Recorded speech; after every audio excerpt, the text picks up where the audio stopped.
Okay, so good evening, everyone. Welcome. Thank you for joining us. I'm Connie Kohlmeyer. I'm an educator with the Conservation Foundation. And for those of you who, many of you already know us, but for those who are just getting to know us, the Conservation Foundation is a nonprofit organization. We are proud to be accredited by the Land Trust Accreditation Commission.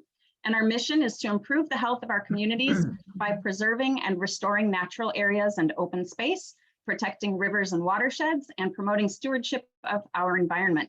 The work is very important in preserving our quality of life, and open space improves our air quality, preserves habitat for all kinds of wildlife, including native bees and pollinators, as we'll be learning about tonight, and it creates opportunities for people to enjoy the outdoors.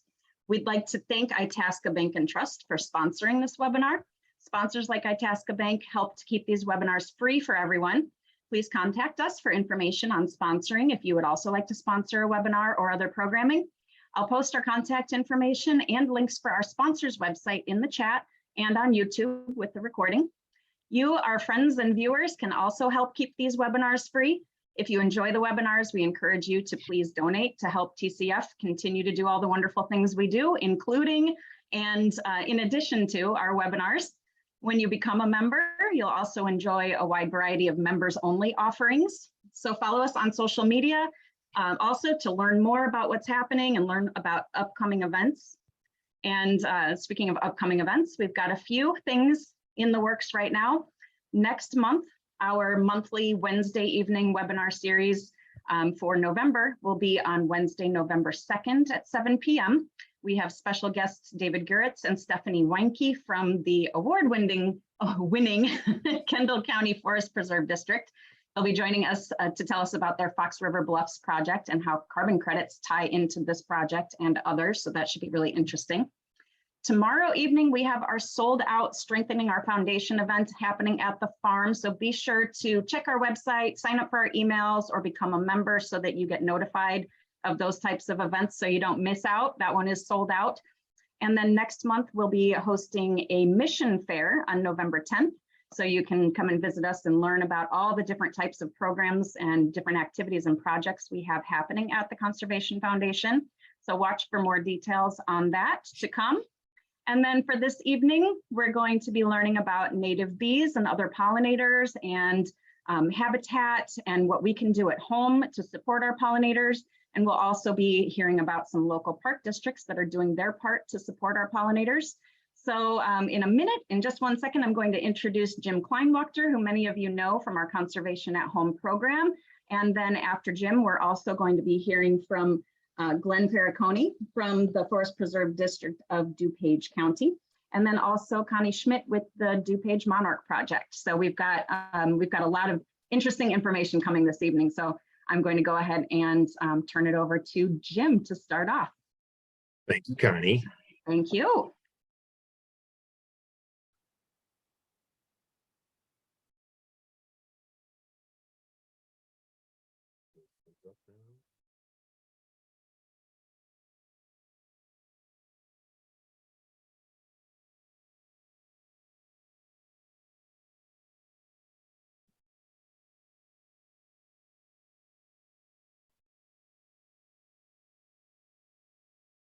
There we go.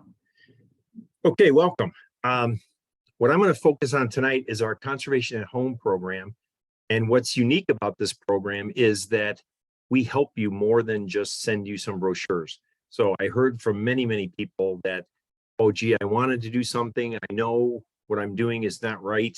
I've had some problems. I tried some things, didn't work. And I found the gap between I wanna, coulda, shoulda, and let's do this is some personal attention. And we have the McDonald Farm in Naperville where our offices are. That's 60 acres permanently protected. This is a nice place to come and see some of these green infrastructure things that you can put in. We have butterfly gardens and solar panels and rainwater harvesting, rain barrels, composters, all these fun things. And the newest thing was we have a drinking fountain that is powered by solar, and its water comes from condensation. So it's not attached to anything, and it makes water from solar panel and a condensing unit. Just some fun things we have at the farm. besides all these native plants that I'm going to talk about tonight. Besides helping the pollinators, what I try to help people with is the fact that it's going to make us feel better. So people always ask me, well, why should I do this? Well, yes, we want to do it for the pollinators, but we also want to do it for our own health. There's all kinds of stories about how we are healthier and happier when we're outdoors, when we're connected to nature. Picture on the left is my daughter dancing in the Mediterranean at 2 o'clock in the morning, my son and his best friend. You know, the idea is those of you that are gardeners or those of you that enjoy time outside hiking or biking or pets, these are all indications that we are drawn to nature. And having a little bit more in our yards is one way of us connecting to that and having more of that nature come to us. You know, we live in a beautiful area where there's lots of forest reserves and parks, but how often do we get there? We don't get there on a daily basis, and having some of this habitat where you have a chance of seeing hummingbirds and praying mantis in your own yard. So that's what I do with the Conservation at Home program. We actually go to people's homes and help them implement things. We help with acquisition of plants, what plants to put in where, problems in the yard that I'll go through, but there are no other programs like this where someone will come and help you. So when I'm talking to people, it's a simple beginnings. You know, let's look at where our water is going. Let's pay attention to wildlife attraction. Let's use less chemicals, maybe less grass, and healthy soils and a diverse tree population. The whole thing revolves around habitat. So when this hummingbird is flying by your yard, there's either something for it or not. They're not going to come for a cup of coffee or conversation. They're coming for food, and you either have it or you don't. So it isn't that these hummingbirds aren't around your yard. They're around. You just don't see them because there is no habitat to attract and draw them. So helping people connect that habitat is the thing that will bring them there and makes your yard part of the answer instead of part of the problem. So the difference here, these root systems are the difference. So I'm going to talk about plants, whether they're actively functioning or whether they're decorative in the landscape. And the difference between an active plant and a passive plant would be, are they doing things? And these native plants that have been here for thousands of years are building soil. They're going down deeper than an oak tree. They're improving the soil. They're holding water, all these good things, and feeding our wildlife. And right now you're invested in Illinois. You have a house here, you work here, your kids are here. And while you're in Illinois, let's think of the beautiful plants from Illinois that we can utilize that are functional plants, easy to grow because they've always been here. And we don't have to think about that. We're in zone 5, and can I bring these plants from Florida or Europe or Japan? We have beautiful plants that we can use here that are native. We also work with non-residential properties. So it could be where you work or hospitals, you name it, we work with everybody. So almost any property can be improved with these habitat upgrades. Park districts, this one I was on this bridge looking at a mink as it swam across this creek. And we do a lot of park land because a lot of parkland is not ball fields. They have creeks and rivers and lakes and all kinds of things that are in the parklands that can be improved with their habitat upgrades. This was one in Naperville where this was a mud hole, and we're not going to call it a ditch. We're going to call it a bioswale now, where you've increased habitat. You can imagine the little rabbit can find a place to hide from the mowers that are coming around, and butterflies and pollinators, bees are going to have places to feed and shelter from the activities going on in the park. And it's great for connecting with people. This is my daughter-in-law and my granddaughter, and they got fully connected by finding a monarch larva, and my daughter-in-law pointed it out. They put it on her finger. I ended up getting them some larvae that they could watch as it pupated, and She named them Super, Banana, and Cocoa as they transformed into monarchs, and it changed their whole outlook on their landscape. So when I go to people's yards, we walk around, we look at issues. Are there water issues? Can we improve the soil through composting and typically compacted clay? Can we improve the habitat for the birds and the pollinators we were talking about tonight? Sustainability in the landscape, issues with trees and shade, and are there invasive species? Like today I was out in a place full of honeysuckle and buckthorn. So the idea is, with a little advice, I can perhaps steer you in the right direction.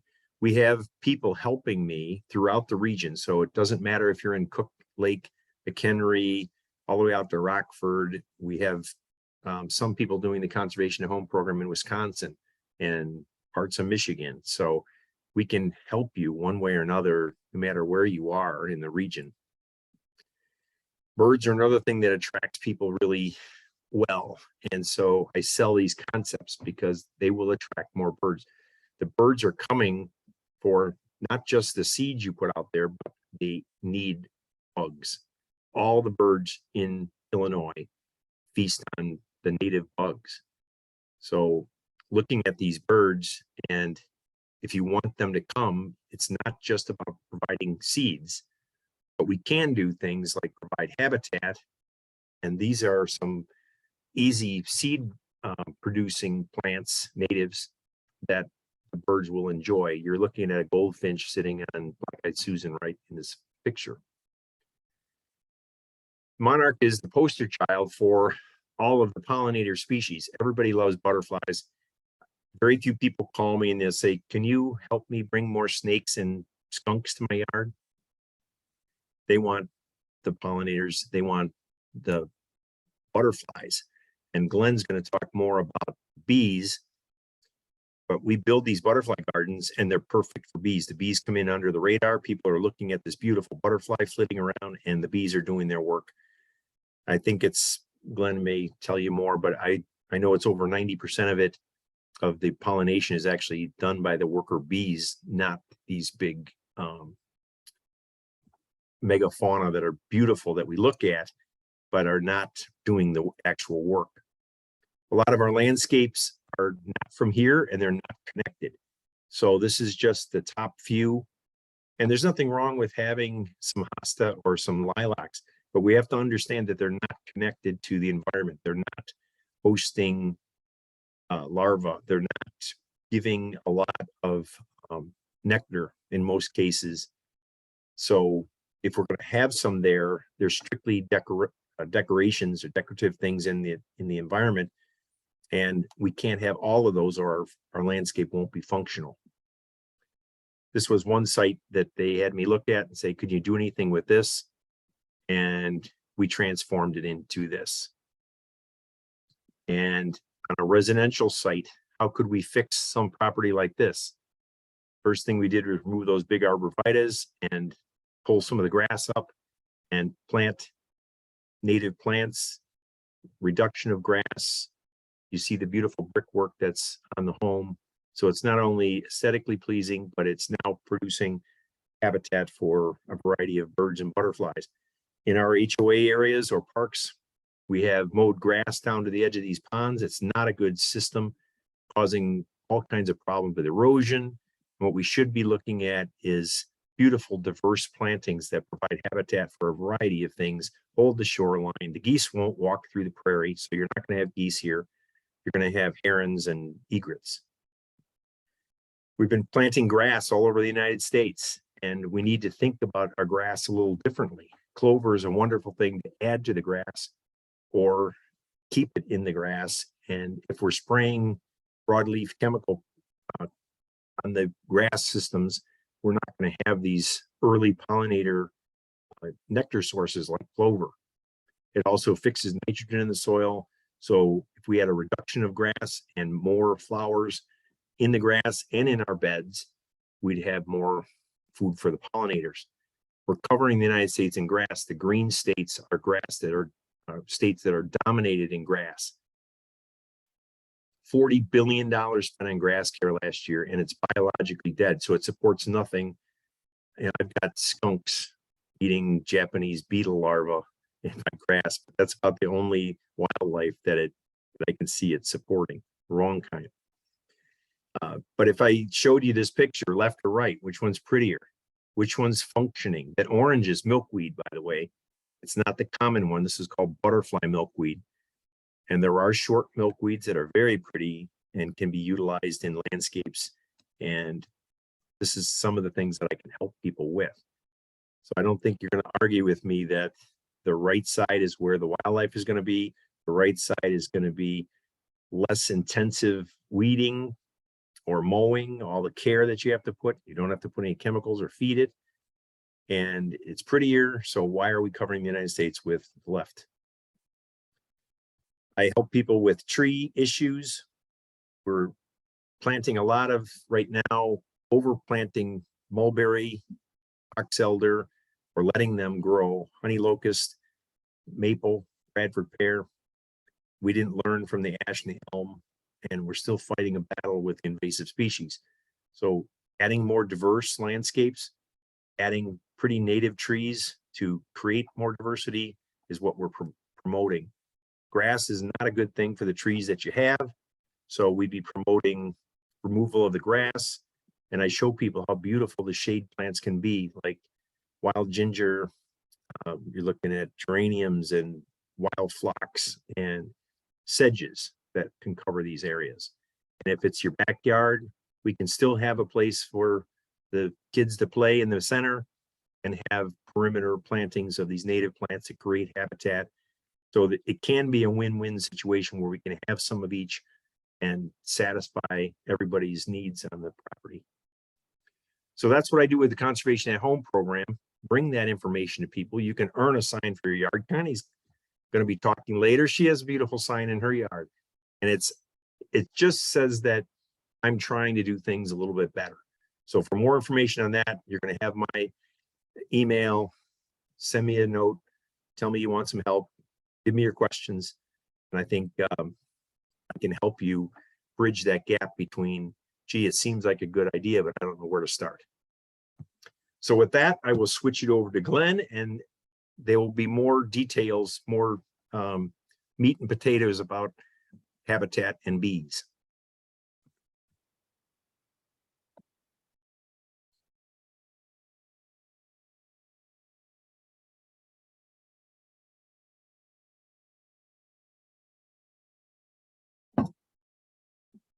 Thank you very much, Jim. So, hello, everybody. My name is Glenn Perricone. I am an environmental interpreter with the Forest Preserve District of DuPage County.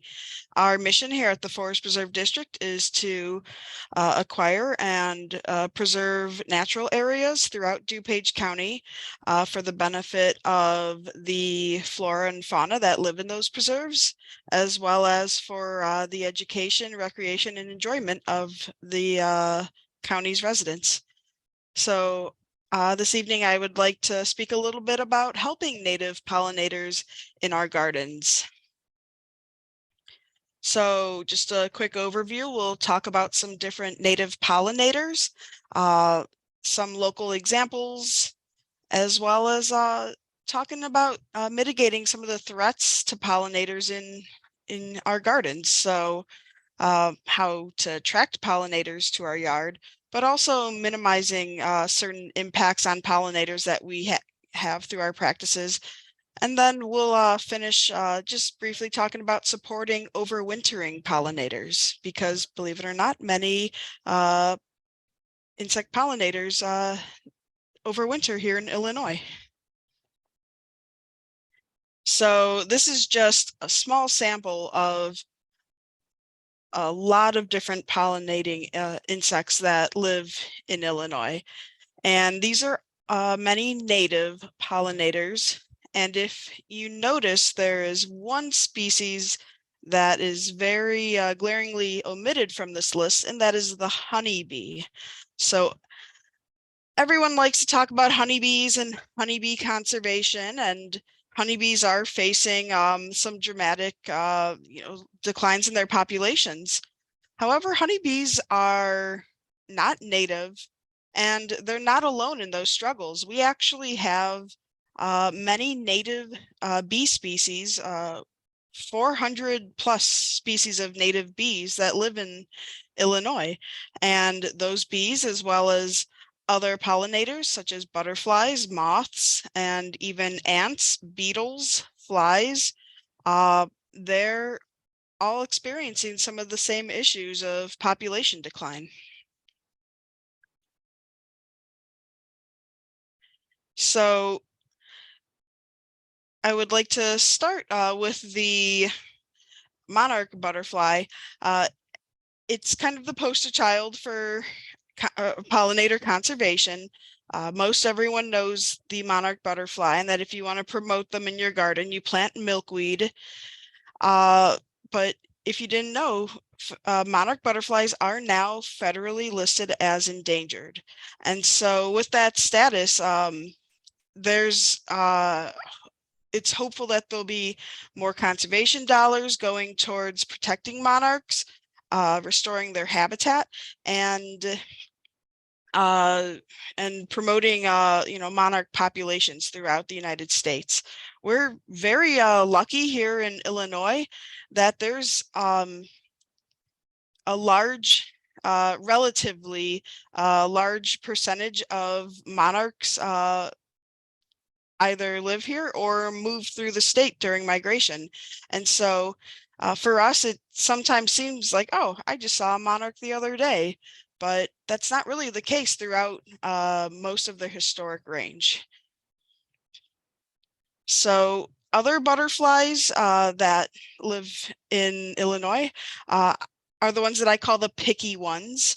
And so these butterflies, their larvae have specific host plants. So the spice bush swallowtail specifically only eats spice bush. Fritillaries only eat violets. The red admiral, their larvae only eat nettles. So if you've ever wondered, what is the point of stinging nettles? Well, there you go. It feeds a population of butterflies. There are the non-picky butterflies, and you can promote them in your garden by planting host plants for them too. Trees are an extremely important host plant for so many insects. Oaks alone are the host plant for over 500 species of insect that live in the Chicagoland region in Illinois. And so, oaks, hickories, cherries, those 3 trees alone support a huge number of insects, and having any of those in your garden space will increase the biodiversity of the pollinators that you see.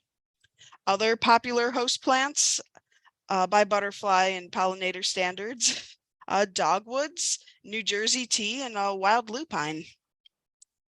And so again, these are the host plants that the caterpillars are feeding on, the foliage. Now, as far as nectar sources for adults, milkweed is a big one. So monarchs are primarily associated with milkweed, but there are many pollinators from bees to other butterflies that utilize milkweed. And then bergamot, Joe pieweed is a great pollinator nectar source. Dogbane is a very good nectar source. New Jersey tea, there's, the list goes on, but notice that these are all native plants. And if you look here, all of these pictures, all of these pollinators are on native plants. So continuing, there's moths that are pollinators. So they may not be as prolific pollinators as butterflies, but there are still moths that pollinate at night, nocturnally, helping them in your garden. It's the same idea, plant their host plants and nectar sources. Also, reducing light pollution in your garden space can be really important. So let's transition over to bees. Bumblebees are some of our most prolific pollinators. They're native and they pollinate just as well, and in some cases better than honeybees. So promoting them in your garden, it's the same concepts with butterflies. So planting a diverse selection of nectar producing flowers. A key thing with these guys is planting flowers that bloom throughout the entire season, or the entire year, all seasons. You want flowers that are going to be blooming in the early spring. So when those bees are coming out of hibernation, they've got a food source ready to go. And you're going to want flowers blooming in late fall so they could fill their tummies up right before they hibernate for the winter. Some other tips is don't disturb nests. You can often find bee nests on the ground, in hollow logs, sometimes in grass clumps. Leave those nests alone. Those bees, they have a really hard time as it is. And so giving them the opportunity to complete their reproductive cycle is really important. And of course, providing overwintering habitat. And we'll talk a little bit more about that a little later. So one bumblebee that's of special interest to us here at the Forest Preserve District is the rusty patch bumblebee. So this is an endangered bumblebee species that's found in urban areas throughout Illinois. The Midwest, so Wisconsin and Illinois, are kind of a hotspot for this species. However, we've seen really sharp declines in their populations in the last 40 years. And so those declines really are attributed to habitat loss. So how can you help them? During the year, providing those nectar producing flowers. The queen bee comes out in early spring and she's going to look for a nectar source to feed from. Throughout the spring and summer, she's going to grow her colony from one individual to 50 to 100 individuals. By the fall, she'll lay a new queen and a couple of males, and that new queen and those males are going to disperse, find other queens and males, and then the cycle starts over. They the new queens go into hibernation and start it again in the spring. So again, having wintering habitat and food sources is really vital to helping their populations. In addition to bumblebees, like I said, there's 400 plus species of bees, right? There's mason bees, there's sweat bees, there's carpenter bees. And then there's also wasps, and believe it or not, wasps can be pollinators too. Maybe not quite as good as bumblebees. They're not as hairy as bumblebees, but they still get the job done. And ants are also pollinators. They're Hymenoptera, which are the same order as bees and wasps. So switching gears here, there are other pollinators. Beetles and even some true bugs can be pollinators. And so promoting them in your garden, again, it's the same ideas, right? Planting that diverse selection of nectar producing flowers really promotes having these beetles and these bugs in your garden. So typically if you're planting for bees and for butterflies, you're going to also be inviting these friends into your garden. One note here, some true bugs are like accidental pollinators, so they're not necessarily purposefully pollinating and looking for nectar, but just because they live on certain wildflowers, they can spread pollen. And that's the case with like milkweed bugs. So when you see milkweed bugs on your milkweed plants in your garden, don't disturb them. Leave them be because they are still beneficial. And in the case of those milkweed bugs, that's their host plant, in the same way that those monarchs specifically rely on milkweed. The same can be said about milkweed bugs. Flies are incredibly prolific pollinators. There is no insect that moves from plant to plant faster than flies. An individual fly could hit 1,000 flower heads in one day. It's incredible. Promoting them in your garden, it's the same as other insects. And yes, even mosquitoes are pollinators. So although we don't necessarily enjoy them in our gardens, males are nectaring insects. They drink nectar. And the females also drink nectar when they're not searching for a tasty meal from your finger. So from here, let's talk about let's consider, some of the threats to pollinators, and we can maybe identify some ways that we can mitigate our impacts in our own backyards. So the most visible threat to pollinators from the past 200 years is habitat loss. Habitat destruction and fragmentation have become limiting factors in insect populations. The loss of biodiversity, particularly through monoculture, is another challenge to pollinators. With less food sources and the loss of certain plant populations, we've seen a loss in our pollinator populations. They've been on a decline, especially those insects that are specialists that rely on specific species of plants as their hosts. With agriculture comes pesticide use. Historical use of many pesticides have had a great impact on pollinator populations. And in the modern era, we're finding that climate change is threatening our pollinator populations. So from early thaws that trick pollinators into coming out too early before their food sources have grown, to an increase in pathogen activity due to mild winters not killing them back. Climate change is having many impacts on pollinators, and there's probably even more impacts that we're not aware of. So how can we mitigate these threats in our own gardens? Well, we could build a small pollinator oasis on our property, in our yard, or even on a porch or balcony if you don't have your own yard. But that's a great place to start helping pollinators. So the more habitat we provide pollinators, the more they can expand their populations. In school, we're taught that all living things need food, water, and shelter, and that applies in your pollinator oasis.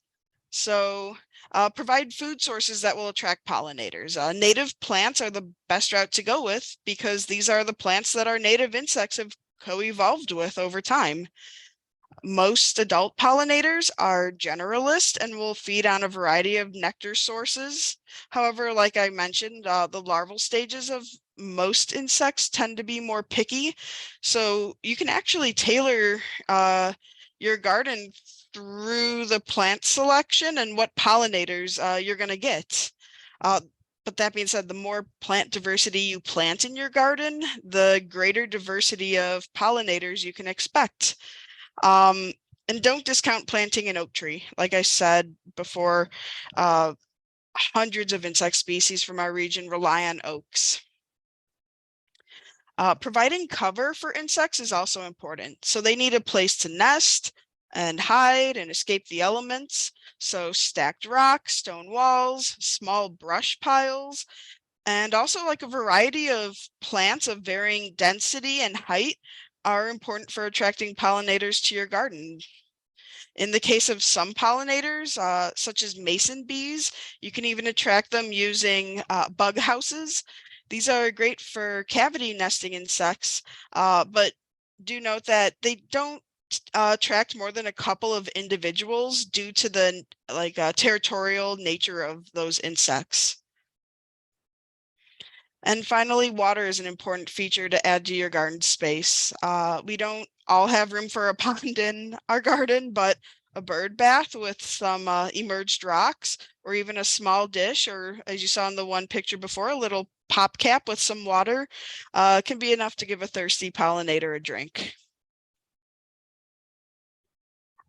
We can minimize our impact on pollinators by limiting or eliminating the use of pesticides in our garden, especially the neonics or the neonicotinoid pesticides. These ones are especially dangerous because they bioaccumulate in pollen and nectar and can have severe effects on like the insect's nervous systems. And so what often happens is pollinators are moving those affected pollens around. They unknowingly are essentially spreading poison to other pollinators. And then in the case of bees, they bring this back to hives or nests to feed their young. So understandably, we sometimes have to use pesticides in our gardens. However, being informed consumers and purchasing products that will not impact pollinators is one of the most important ways we can reduce our impact on pollinator populations. So be sure to read the labels and follow instructions closely on pesticides. Does the product have a bee advisory box? If it does, and this is kind of becoming a standard now on pesticides, if you see this icon, then you probably don't want to use it because that's going to impact pollinators.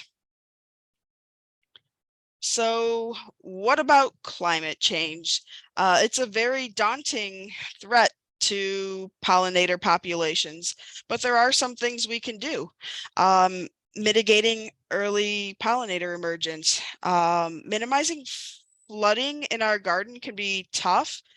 If you have the ability to put in a rain garden that controls flooding and where water ends up, that's a great option.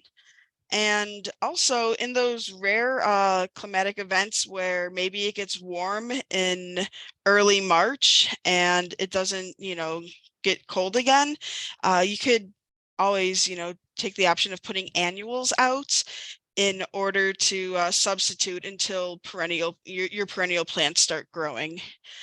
One other thing to consider is removing pavement from your property. There's this urban heat island effect, which essentially is in urban areas because there's so much pavement. There's a lot of trapped heat, and you actually have warmer temperatures in urban areas than the surrounding areas. And so by removing pavement, even in your own yard, that little bit can make a difference in negating climate effects. And finally, let's talk about winterizing your yard. So there are a number of things that you can do to help pollinators that overwinter in your yard.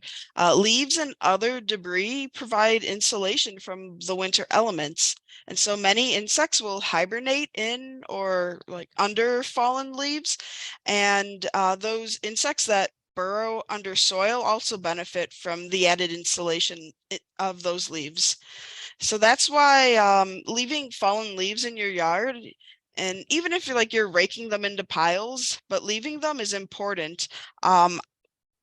It's not recommended that you bag them for disposal, and especially that you don't burn them, because as you could see here, you've got little cocoons and chrysalis that could be hiding in those leaves. Yeah, leaving those leaves in your yard is very is a very easy way to help pollinators and other insects. Insects look for other places to hibernate as well. So in branches, stems, and other brush. So you don't have to cut your flower stalks down in the fall. You can leave them all winter and into the spring because many insects overwinter in them.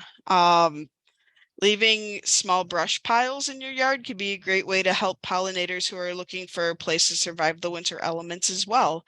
So many insects, like you can see this bumblebee here, they burrow into wood, or in the case of the mason bee in the bottom, he he found a little stem to hide in for the winter.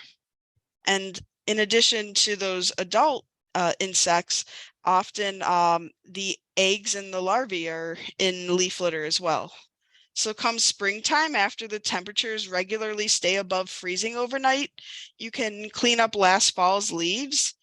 And better still, you can just leave them in your garden beds to provide some extra nutrients to your garden soil. Just a quick note on the bug houses. Those commercially made bug houses, they might support some insects over the winter. However, they're generally ineffective during the winter because they don't provide enough insulation and they're just exposed to the elements. So this image comes from the Xerces Society, and it shows how nearly every natural feature and piece of vegetation plays a role in providing overwintering habitat for insects, from wasps and other insects that dig into the ground, beetles and other insects that overwinter in leaf litter and debris, bees and larvae of all kinds that find cover in logs and brush and hollow sticks. Every component of your garden space or backyard can support wintering insects. So why should you care about all of this? Well, first of all, you can make a big impact, a positive impact. There's a couple different values that are worth noting here. So pollinators have been around for millions of years, long before humans ever came around. And in just the past 20 years, we've seen dramatic declines in population. Over 50% of native bees have declined, and we've witnessed the loss of nearly 80% of monarch butterflies. In general, we're seeing a decline of about 1.5% of all butterfly populations on an annual basis. Ecologically, pollinators are key in the reproduction of native plants and of many native plants.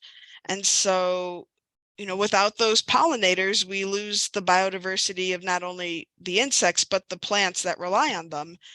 And on top of that, as Jim pointed out earlier, insects are the base for most consumers in food webs. And so birds and other animals that rely on insects can also be impacted by the loss of their populations. From an economic standpoint, because sometimes money talks, food crops that we eat are pollinated, and there's not someone out there with a paintbrush doing it all by hand. Insects are responsible for pollinating our food crops, and they also help us with nutrient cycling. So it's a lot of reasons to care about insects, but as we found, there's a lot of ways that you can make a positive impact on them. So some really cool resources, and I'll leave this slide up so you can screenshot it or take a look at it, or if you're watching the video later, you could pause it. But the Butterflies and Moths of America page is really great for information about moths, butterflies, their host plants. The Garden Scoop blog from the UI extension is fantastic, giving all sorts of great information on native gardening and how to garden for wildlife. And the US Fish and Wildlife also has some great information about wildflowers and pollinators. And finally, if you haven't checked out the Xerces Society, they are the experts on pollinator conservation and worth checking out. So thank you so much for giving me the opportunity to speak with you guys about pollinators. Thank you, Glenn. Next up is Connie Schmidt, good friend of mine, and Connie's yard is certified with our Conservation at Home program. Today, she's going to be representing the DuPage Monarch Project, and we're giving an award to some well-being groups and that have been doing the right things. Connie.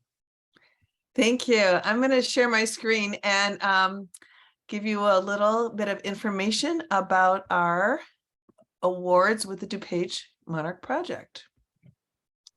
There we go. So, Jim, give me a thumbs up. Can you guys see that okay? All right. Hi, my name is Connie Schmidt, and I actually am the chair for the local Sierra Club, but I'm also on the board of directors for the DuPage Monarch Project. And our tagline, I love it, it's communities protecting pollinators. Lonnie Morris, a friend of mine and a brilliant woman, had this idea that by picking the premier conservation groups in DuPage County, working together, we could make a difference on increasing habitat protection for pollinators. And the monarch species, of course, is our flagship. So this is a collaboration. Lonnie invited the Forest Preserve District of DuPage. So I work with them. River Prairie Group of Sierra Club, that's my organization. The Conservation Foundation, of course, and Wild Ones of Greater DuPage, a native seed collecting group, a national group. And I'm going to bet, I wish I could see the list of participants, but I'm going to bet we've got some wild ones out there in our group. The DuPage Monarch Project has a fabulous website, so I'm just going to encourage you, check it out at your leisure. It's just DuPageMonarchs.com with an S. So the goal of our group is to ask municipalities and park districts to pass a resolution, and in that resolution, create ways that they can be more habitat friendly and protecting pollinators on their properties that they regulate. And so many groups in DuPage County have opted to do this. Many of our municipalities and park districts are members. And so we decided those that are doing a wonderful job deserve an award. So let me move us forward. And we'll have 2 awards today. My little presentation is going to be pretty brief, but the first award is the Jane Fauser Habitat Award, and we are giving that to the Lisle Park District for their Oak Regeneration Project. And I love this little tagline of it. It's trees for bees and pollinators. Here's a picture of the award, and it's clear plexiglass kind of, but it's in front of one of their habitats, lovely asters there on their property. And it's truly, their properties are beautiful to see. Wait till you see some of the pictures here. Well, here's some of the people who are responsible for this work with the Lisle Park District. Dan Garvey, the director, Ryan Jensen, their naturalist, and Scott Hamilton, the parks manager. And these folks pictured here, they recognize that, and it's so fun going after Glenn, you and Jim, because oaks are a keystone plant that benefits so many insects. And each oak tree is actually a foundation for an entire community. And by planting more oaks, the Lisle Park District is doing a fabulous job. Okay, why are we not advancing? There we go.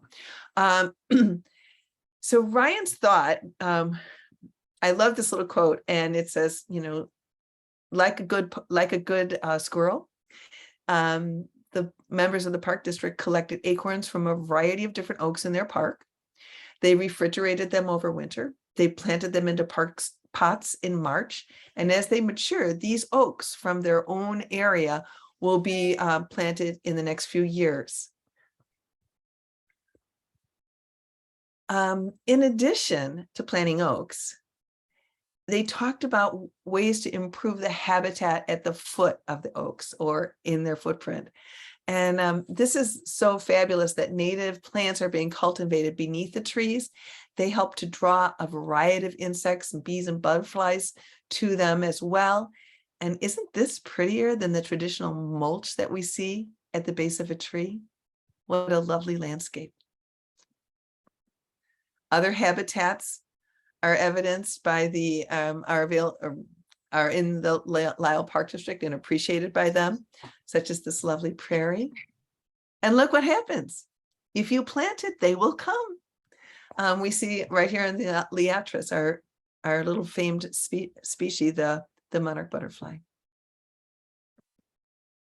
So I'm going to encourage you, please stop by a local park in Lisle and look at the fabulous work they're doing. We applaud them. I'm so grateful for the work that the Lisle Park District has done and what a leader they are with doing this work. So thank you. And now we have a second award. This award is the Pat Miller Community Engagement Award, and it is being given to the Fox Valley Park District for protecting pollinators with community engagement, not just doing habitat, but getting all kinds of people out there to appreciate it. Here's an actual picture of the award. And it's so fun, the variety of different projects that the Park District and Fox Valley has done. This is Jeff Palmquist. He's the Director of Planning and Research and Grants at the Fox Valley Park District. He's been there for a long time. He is standing in front of one of their headquarters right there, and a beautiful pollinator habitat right behind him, holding the award that we gave them. And it is one of the first steps in saving the monarch butterflies and the native bees is knowing why they're in trouble and how to help. So what the Fox Valley Park District did was to spread the word about pollinators and their plight with an extensive lineup of programs. They had classes and community events as well. Through their activities, there's kids, children, scouts, families. Many others have been engaged by the Fox Valley Park District with their large array of innovative programming. The future of the insects that pollinate many of our food crops, as you were saying, Glenn, rests in the hands of this next generation of conservationists and the young people that are now starting to connect with nature. So sincerely, the DuPage Monarch Project thanks the Fox Valley Park District for helping to make those connections possible with their wide variety of programming.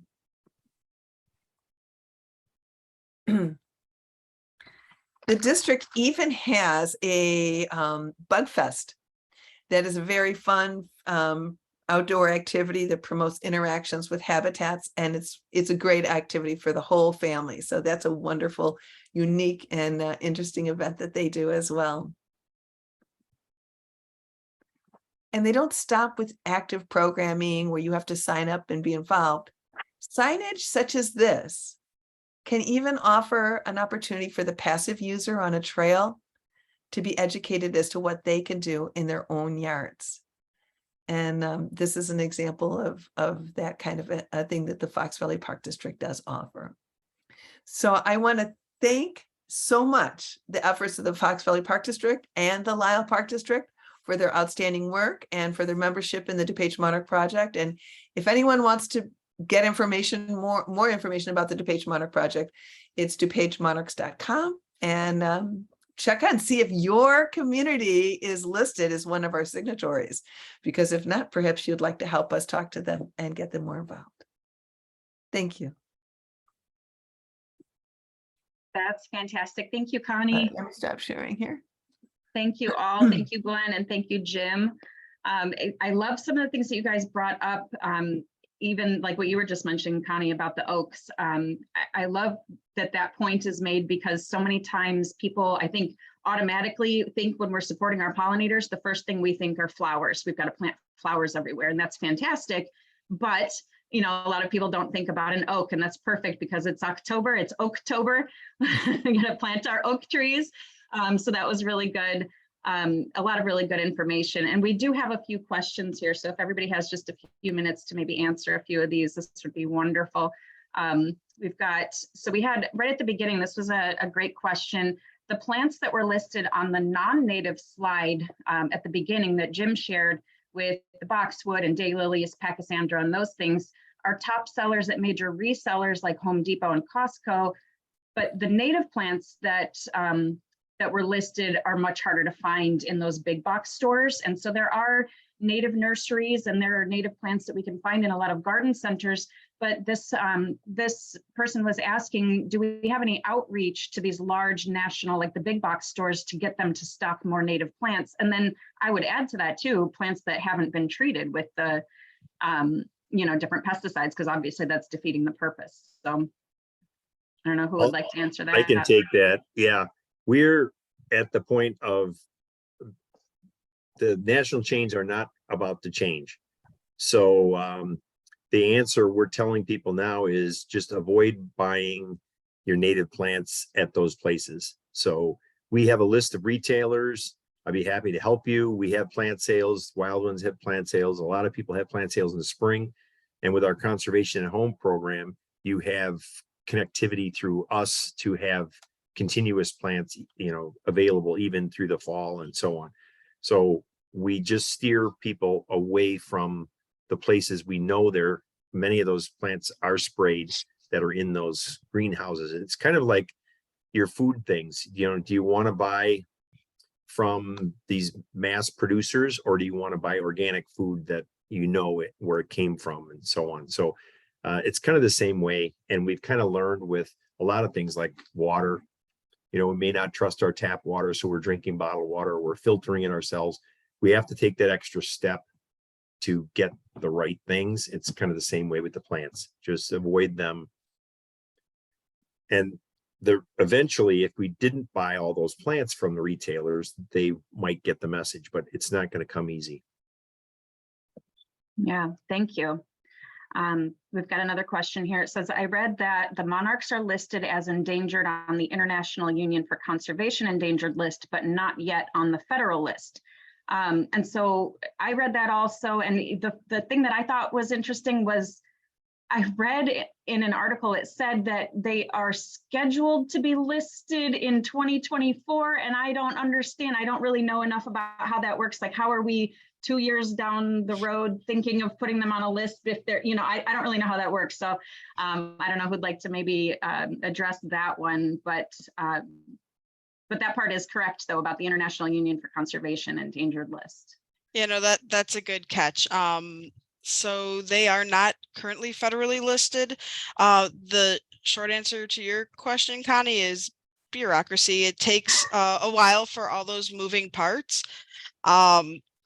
You know, there's even talk that not all monarchs will be listed federally in the United States, that only the Western population will be listed federally.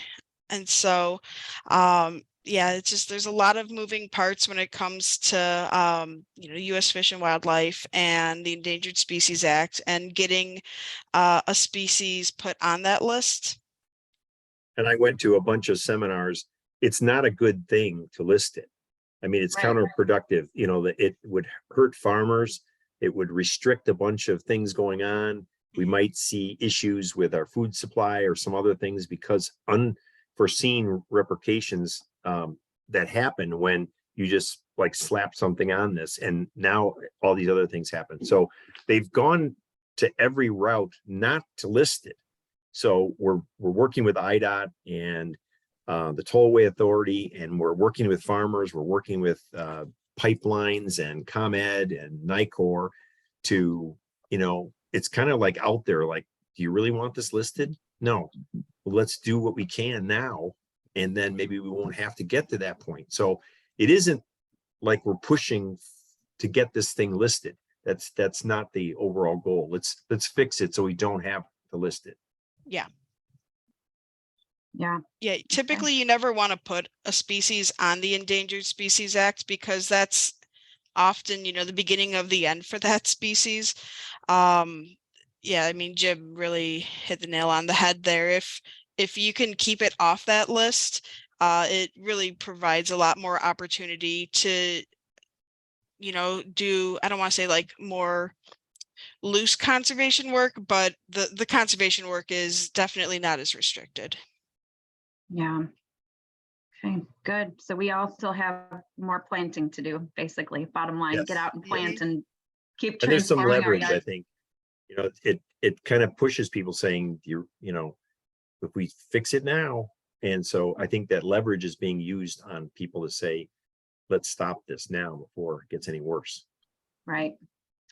Let's see, we've got another one here. Are hornets pollinators or do they hurt the pollinators? So short answer, hornets are pollinators. They're also omnivores, though. I'll let you guys expand on that a little bit, but technically, yeah, hornets are pollinators too. We might not, some people have that, you know, initial reaction of, you know, stay away and, you know, you want to get rid of them right away. But kind of like you mentioned with the nettles, Glenn, you know, we've got, everybody has a purpose, including the hornets. So yeah, so like other wasps, hornets, they nectar from flowers and they do pollinate, maybe not as prolifically as, you know, bumblebees and other bees, but they do attack bees and other pollinators because they're very territorial. And if, you know, they have a grouping of wildflowers that they're actively feeding from, they might not want to share, and they can be aggressive towards other pollinators, but that's just, you know, part of their natural biology. I want to bring up the fact that many of the bees and wasps and hornets are not native. For an example of like yellow jackets, I get calls every year on the yellow jacket hive or these paper wasps. And people are saying, well, I don't want to like take the nest down because I'm hurting the pollinators, and those are not pollinating our native plants. So there are times when some of these bees and wasps are nuisance things that don't even belong here. In the, you know, in birds, it's easier to see the English sparrow and starling. They're out of control, these invasive species. But the same thing is going on with the bees, and not all bees are good bees. Thank you. Let's see, maybe, I don't know, Connie, if you want to take this one. There's a question. It says, do you recommend allowing the monarch caterpillars to stay on the milkweed plant and not trying to hatch them inside to give them more, like, so either give them more of a chance to avoid being eaten by predators by bringing them in, or you leave them in their natural habitat outside? What do you recommend? What does the DuPage Monarch Project recommend? Okay, you give me the tough one here. Sorry. I will say, people love to raise caterpillars. They love to. And raising 2 or 3 in order to have an educational opportunity for grandchildren or school children, I think that fosters enough love and respect that it's worthwhile. However, raising 100, 200, you know, bringing in 78 or whatever, the recommendations of the Xerces Society and of the major researchers out there is that we are harming the population because we are tampering with natural selection. And it's encouraged that we leave them be. And that's so, I know, especially this year, my gosh, we didn't see very many. And it was, oh, there's one, I don't want to. So it's hard, but that is I'm giving you the formal scientific suggestion with the caveat as a grandma. Yeah. No, we follow the same thing. I was just going to say, like a zoo, it's the same situation where if there's a rhino in the zoo, we need to see the rhino and love the rhino to try to protect the rhinos, but we don't want to get to a point where we need all the rhinos put in a fence so that we can capture them. And so I think that's how I stand on it. And I'm on the DuPage Monarch Project also, and we all recommend for education purposes, it's good, but let's not go out there with thinking we're going to save them that way. That's not the way. Yeah, just to add to that, you know, there's a lot of research that shows that, you know, those caterpillars are open to stressors that occur indoors, particularly overcrowding and pathogens can cause those caterpillars to get sick and often have just as reduced survivability. So, yeah, if you did do it, it should be, the cage should be outside, maybe under an overhang. To, you know, from flooding, and really it's not very many in there, 2, 3 maybe. Thanks for the question. This is a good question. Yeah. Yeah, and unfortunately, we've got a few more good questions. We aren't going to have time to get to all of them. Maybe we can just do one more quick one. And then, because I was kind of taking these in the order that they popped up. If your question does not get answered, I did put our contact information for the Conservation Foundation in the chat. So hopefully you guys can see that. And feel free to email us with your questions as well. It's info@theconservationfoundation.org. And then we also have the information that was shared for both DuPage Monarch Project and for the Forest Preserve District of DuPage. So, please feel free to reach out to any individual speaker as well. They're happy to help you and answer any questions that we aren't able to get to right now just for time. So I think one last quick one that we had here, again, going in order, there's one that says, when we talk about not disrupting bees' nests, like when they're in the ground and things like that, how do we know where they are if it's not something that's like under an overhang where we can see it? If it's something in the ground like bumblebees, sometimes we see the bees coming and going. Yeah. But do you have any other tips on knowing where these might be, or what types of areas do they nest in? Yeah, so, often they're going to be nesting in areas that have a lot of vegetative cover. If there's a bee nest somewhere, you're going to know that it's there because there is going to be a lot of coming and going, and bees tend to get aggressive, or at least really really curious and in your face if you're approaching their nest. You think of carpenter bees and how they'll fly right up between your eyes. But you're looking for holes in the ground that they've dug out, and they're in and out of them. Sometimes though it could be they could be in and out of hollowed out logs, or they'll make little mounds in grass. When that happens, the nests look kind of like these little pods all stuck together. And those little pods are what, that's where they're raising their young in. Sometimes the bees make nests that are made of mud, and, they'll look like tubes on walls, or sometimes they'll be in a hole walled off on one end with some mud. So it varies by bee species, but there's a lot of different looking nests. But yeah, if you think you have a bee nest, you'll probably know, but just, give it space and time, and eventually, they'll finish what they're doing and they'll move on. One other thing is bees sometimes like to nest near wet areas. So that's one additional factor. Okay. Great. I also saw that there's a question about overwintering habitat, natural areas in general, or just garden spaces with a lot of vegetation, vegetative cover. So leaving those spaces intact throughout the winter, so not cutting your plants down to the ground, not mowing, and leaving the organic debris. That's perfect overwintering habitat. It could literally be, one oak leaf on the ground is all that a caterpillar needs to curl up in.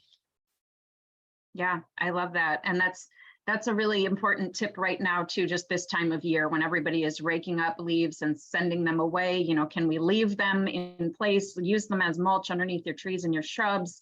And, instead of doing your fall cleanup and cutting everything back to clean up all of the dead and dying things, we've got seeds there if you're growing your native plants that you might want to leave. You've got habitat there for overwintering. You can always tidy up a little bit more in the spring as the new growth is coming in. You don't have to clean it all up right now. So yeah, I think those are great tips.